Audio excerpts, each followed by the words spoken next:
Bonjour, nous continuons le Chaim Moran, nous en sommes au paragraphe Lamed 30.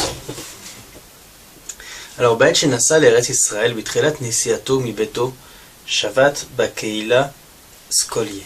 Alors, lorsque Rabbeinu a entrepris son voyage en Israël, alors au début de son voyage, il est passé par la communauté de Skolier, la ville de Skolier. Et Sham Ra'et Hatzadik HaMefursam Moreno Arav Menachem Mendel Zal Mevitebsk Sheniftar Ba'et Israël Kamfursam. Et là-bas, dans cette communauté, il a rencontré le grand tzaddik Rabbi Menachem Mendel de Vitebsk, de la ville de Vitebsk, qui plus tard décéda en Israël. Et Vegila lo sheshem ata amesugal alayam, comme shekatuv besogalav ata teshabchem. Et ce tzaddik Rabbi Menachem Mendel de Vitebsk a révélé à Rabbeinu que le nom Ata, c'est le mot Ata qui signifie aussi un des noms d'Hachem, avec des gematriotes. Alors ce nom-là, il a pour ségoula de protéger la personne qui porte ce nom dans un parchemin durant un voyage en mer. Comme c'est marqué dans le pasuk de Teilim, Beso Galav Ata Teshabchem. Quand les vagues ils vont s'élever, alors le mot Ata, il va calmer les vagues, les tempêtes de mer. Paragraphe 31. Keshama Torah nitpeset besiman resh samer bet al pasuk veshikuvai bivchim asarti. Alors, lorsque Rabbeinu a dit la Torah, qui est imprimée dans le chapitre 262 du Likutei Moran, sur le pasuk veshikuvai bivchim asarti, shekodem chedushet Torah tzechin livkot, sur ce pasuk que David HaMelech a dit dans le Teilim, Meshikuvai Bivchim Asarti, Rabbeinu a raconté une Torah dans laquelle il dit Rabbeinu que avant de dévoiler des nouveautés dans la Torah, des chidushim de Torah, il est indispensable de pleurer avant, de verser des larmes. Amar Azalatzmo, alors Rabbeinu a dit à ce moment-là sur lui-même, Shebekol et Sheu Mechadesh Chidushet Torah ou Bochim Mikodem, qu'à chaque fois où Rabbeinu dévoilait des nouveautés de Torah, des chidushim de Torah, alors à chaque fois, juste avant, il pleurait. Gam az be'et ha'i ra'enu be'enenu inyan ze. Et même à ce moment-là, nous raconte Rabbi Natan, on a vu nous-mêmes, de nos propres yeux, cette chose-là. Ki be'ota ha'et amar ha'Torah va'amer Boaz el-Rut. Parce qu'à ce même moment, cette même période, Rabbeinu avait dévoilé la Torah 65 du Likutei Moran sur le pasuk Vayomer Boaz el Rut, Beyom Vav Erev Shabbat Kodesh, le vendredi, la veille de Shabbat, Kaetz Tafkus Amer Vav, de l'été 5566. Gam Kodem Laza Amar Torah Dash Yesharich Chanpin Dikliba Vechule. Et puis, juste avant ça, il avait dévoilé aussi la Torah 242 du Likutei Moran, Uviyom Chamishi Shel Fanav, Bachal Efanenu. Et la veille de cette Torah qu'il a dévoilée, c'était le jeudi. Alors il avait pleuré devant nous, Rabbeinu, comme on l'avait vu plus haut dans un des chapitres, plus haut. Ensuite, le jour de Shabbat qui suivait, Rabbeinu a dévoilé ce sujet-là de pleurer avant de révéler des nouveaux chidushei Torah. Il a fondé cet enseignement sur le pasuk Veshikuvai Bivchim Asarti, comment David HaMelech il pleurait lui-même avant de dévoiler des nouveaux chidushim. V'yesh be'inyan ze harbe lesaper. Il y a à ce sujet-là beaucoup de quoi raconter. Ki kol ze haya besamuch achar ptirat beno Shlomo Ephraim zichrono livracha. Parce que tout ça s'est produit pas loin de quelque temps après le décès de son fils Shlomo Ephraim zichrono livracha. Umeat yitbaya b'makom acher be'edrato yitbarach. Et alors il y a un petit peu de ce qu'on peut raconter. Alors ça va être ramené dans un autre endroit. Dans le Yemei Moranat, Rabbi Natan là-bas explique longuement comment ça s'est déroulé, le décès de son fils et les Torahs qui ont été dit avant, après, etc. Voilà. Paragraphe 32. Be'inyan ha'in pas b'sfarav ha'kedoshim b'siman nun zayin u'b'siman resh ha'in zayin. L'inyan malat achilat Shabbat she'ikula kodesh ve'ola l'makom acher legamre. Au sujet de ce qui est imprimé dans ces 5 livres, dans le Likutei Moran, dans le chapitre 57 et le chapitre 277, au sujet de l'importance du manger de Shabbat. Là-bas, Rabbeinu nous raconte comment les aliments qu'on mange Shabbat, ce sont des toutes divinités et dans un autre endroit complètement différent que là où va la nourriture qu'on mange durant la semaine. Shabbat, c'est ça, de la nourriture se crée des choses complètement différentes, des choses spirituelles, etc. Diber imanu misé arbe, vezi otanu lechol beshabbat vilismor vechole. Il nous a beaucoup parlé de ça, Rabbeinu, il nous a bien averti de bien manger Shabbat et de se réjouir pendant Shabbat, comme la Torah nous l'a ordonné. Ichlou ayom ki Shabbat ayom. Au sujet de la manne, il était dit que Dieu il a dit au peuple juif, mangez-le aujourd'hui parce que c'est Shabbat. Donc on voit que le Shabbat, il y a une importance particulière de manger comme il faut. Ichlou bani, manger les enfants, il a dit Rabbeinu. Azmenzok choin est kinder, shekva omrim ichlou bani.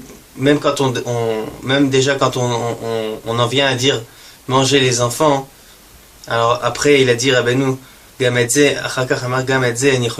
ça on n'arrive pas à l'accomplir. Même quand on demande aux enfants de manger, même ça ils n'arrivent pas à le faire. Ça veut dire c'est quelque chose qui nous semble être difficile, malgré que c'est pas quelque chose d'extraordinaire. Mais il faut s'efforcer à manger pendant Shabbat comme il faut et d'augmenter les aliments de Shabbat. Paragraphe 33. Au moment où Rabbeinu a voyagé dans la ville de Levov, après Sukkot de l'année 5568, alors durant son voyage, il est passé par la ville de Krosne et il a dormi, il a passé la nuit là-bas. Et ensuite, le lendemain matin, il a voyagé subitement sans rien dire à personne. Il s'est précipité de voyager dès le matin. Rabbi Nathan nous raconte qu'il a poursuivi Rabbeinu, lui Rabbi Nathan et des autres disciples de Rabbeinu, jusqu'à ce qu'ils ont réussi à le rattraper sur le pont qui était à côté de cette ville. Alors une des personnes qui était avec Rabbi Nathan, qui courait après Rabbeinu, a devancé le groupe qui courait après Rabbeinu, et puis il a atteint Rabbeinu, il a retenu jusqu'à ce que les autres s'approchent. Et je suis venu, moi et mon ami Rabbi Naftali, Rabbi Nathan nous raconte ça. Et Rabbeinu, ça lui a fait plaisir de voir comment ses élèves lui ont couru après, ils l'ont rattrapé. Alors il leur a dit, il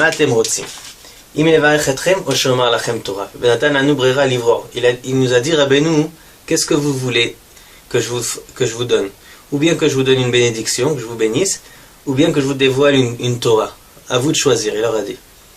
Aniti va Amarti. Alors Rabbi Nathan, il a répondu, il a dit, Abracha tevarchu tanu kshetavum le shalom ilemberg, ve'ata imru lanu Torah. Alors la bénédiction, vous nous bénirez quand vous reviendrez en paix de la ville de Lemberg, là où le Rabbeinu se rendait. Et en attendant, donnez-nous une Torah, un enseignement. Anna ve'ama. Alors Rabbeinu a répondu, et il a dit, Omar atralam inanesia sheli. Je vais vous raconter le début de mon voyage. Ve'amar az lanu minyan hamishkan shekol echad min hatzadikim bonim vechulei כמו שכתוב בתורה זמרה לאלוקיי בעודי. Et alors, à ce moment-là, il a commencé Rabbeinu à dévoiler la deuxième partie de la Torah 282 du Likutei Moharan, qui est Torah Azamra Ama Beshmini Atzayat Shekodem Laze. Parce que cette Torah-là, Azamra, elle s'appelle Azamra, cette Torah 282, Rabbeinu il avait dévoilé pendant Shmini Atzayat qui précédait ce voyage. Vazay ala gala etchil minyan amchuba la Torah Azamra Anal.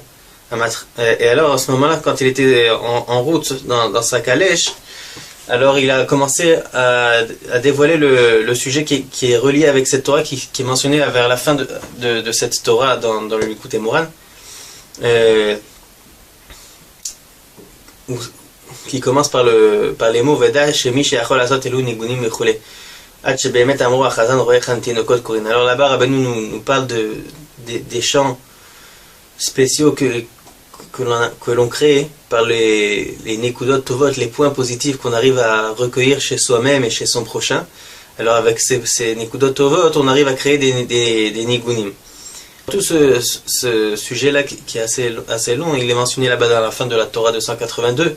Et alors, c'est ce morceau de cette Torah que Rabbeinu a dévoilé à ce moment-là, quand Rabbi Natan lui a demandé de dévoiler un enseignement. Et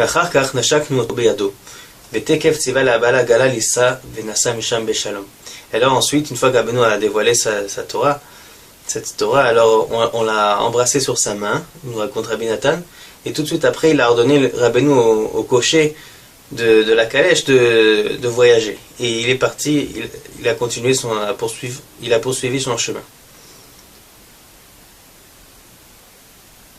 Et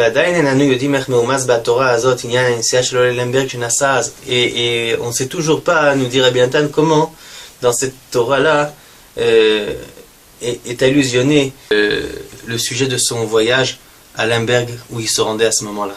Parce que Rabbeinu il avait dit qu'il allait leur raconter le début de son voyage et il a dévoilé cette Torah et on n'arrive pas encore à comprendre comment son voyage est allusionné dans cette Torah. Et à ce moment-là, durant cette année, le livre l'Écoutez Moran a été imprimé. Et il y a aussi beaucoup de quoi raconter toutes les merveilles que Dieu a fait avec moi, il me dirait bien. Que Dieu il a fait en sorte, par sa miséricorde, que j'ai dû revenir de Tulchin entre Yom Kippour et Sukkot.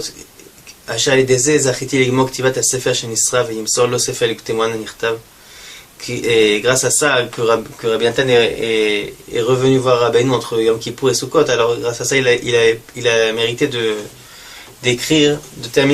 terminer l'écriture du livre qui a été brûlé. Rabbeinu avait un livre qui s'appelait le Sefer Nisraf. C'est un livre plein de secrets de Torah qu'il a ordonné ensuite de le brûler. Alors avant de le brûler, il avait dicté à Rabbi Natan le contenu de ce livre pour qu'il le copie. Et à ce moment-là aussi, Rabbi Natan avait transmis l'Écoutez Moran à Rabbeinu, l'Écoutez Moran qui venait d'imprimer. Et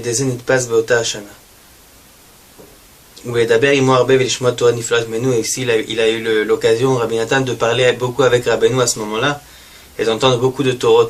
Asherem Zchut Harabim les Dorot, qui sont un grand mérite pour tout le monde, pour toutes les générations. Toutes les Torot que Rabbi Natan a entendues de Rabbeinu à ce moment-là. Ma'ashiv l'Hashem kol tagmul lo yalai ve'edber b'makom achem yirtz Hashem. Comment je vais remercier Dieu de toutes ces bontés qu'il a fait avec moi, nous dit Rabbi Natan. Et puis ça va être mentionné tout ce qui s'est passé durant cette période dans un autre endroit si Dieu veut, dans le Yemei Moharanat, chapitre 27 à 29. Là-bas, Rabbi Natan nous raconte qu'est-ce qui s'est passé quand il s'est rendu chez Rabbeinu et qu'il a donné le l'Écoutez Moran, etc. Lamed Dalet 34. Echad Sha'al Oto Be'erev Rosh Hashanah Acharon Be'uman Samuch Istalkuto Etzel Atmada. Il y avait une personne qui a demandé à Rabbeinu Erev Rosh Hashanah, le dernier Rosh Hashanah de Rabbeinu, à Ouman, pas loin de son décès, puisque Rabbeinu est décédé quelques jours après Rosh Hashanah. Alors une personne est venue de demander à Rabbeinu un conseil pour pouvoir étudier comme il faut, être assidué dans la Torah. Et Shilo Shelo Yedaber al Shum Echad Misraël. Il y a répondu à Rabbeinu qu'il faut qu'il fasse attention de ne pas parler sur aucun juif du mal, de jamais dire du mal d'aucun juif. Ki kol echad misraël eshlot ba'Torah vechulei. Alors il y a expliqué que chaque juif il représente une lettre de la Torah. וכשמדבר על אחד מושך את עצמו מהתורה, מחמת שמוצא פגם חס ושלום באות מהתורה, שהוא שורש נפשו של זה המדבר עליו, כמובן במקום אחר. Alors, comme c'est marqué ce sujet-là dans le Sichot Haran 91, alors il a expliqué à Rabbeinu que chaque juif représente une lettre de la Torah. Et quand une personne vient parler du mal sur un juif, alors c'est comme si qu'elle parle du mal sur cette lettre de la Torah. Et donc, c'est comme si qu'il se retire de lui-même de la Torah, puisqu'il trouve un défaut sur la Torah. C'est comme si ça l'éloigne de la Torah, donc il n'arrive pas à étudier comme il faut. Donc pour pouvoir on arrivait à un niveau d'étude comme il faut faire attention de ne pas parler sur aucun juif. Alors cette personne, il a dit à Rabbeinu, si jamais on voit que ce juif-là, c'est un vrai rachat, alors quoi, même si c'est un rachat, on n'a rien le droit de dire sur lui. Alors Rabbeinu l'a grondé, et il a dit, comment tu peux dire sur un juif qu'il est un rachat gamou, un impie complet?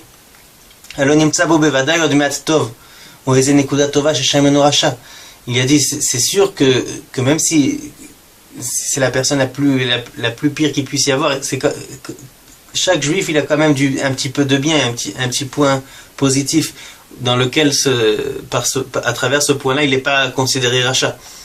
Mais